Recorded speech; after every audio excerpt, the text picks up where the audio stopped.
shkëlqyer ka qenë edhe në Shkodër 24 orët e fundit, ku nuk kanë munguar edhe mesazhe domethënëse të klerikëve në festën e Pashkës.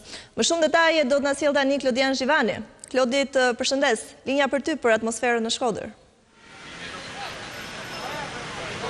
Doris, gëzuar dhe përshumot nga Shkodra, arqipeshvia me numrin më të madh të besimtarëve katolik në të gjithë vendin. Festimet kanë nisur që nga dita e premtja madhe me udhën e kryqit, ndërka gjatë ditës së djeshme arqipeshvi i ri, Imzot Giovanni Peragjin, ka shpërndar edhe mesazhin e Pashkëve, ndër rreshtat e këtij mesazhi ai u kujdes të çonte një mesazh edhe për zgjedhjet e 11 majit. Ai tha se festa e Pashkëve ka simbol ringjalljen dhe për ringjallje ka nevojë edhe për Shqipëria, jo vetëm ringjallje sociale, por edhe ringjallje të politikës dhe një ndryshim të madh në ato çfarë është bërë në 30 vitet e fundit. Më pas, gjatë mbrëmjes së kaluar, me qindra besimtarë kanë marrë pjesë në katedralen e Shën Shtjefnit, në meshën e madhe, ndërkaq gjatë ditës së sotme është zhvilluar një tjetër meshë në ndërtimin e Imzot Peragjin, ndërsa para pak minutash Kisha Katolike ka pritur edhe urimet nga afër nga komunitetet e tjera dhe nga drejtuesit e politikës, me të cilët edhe një herë ju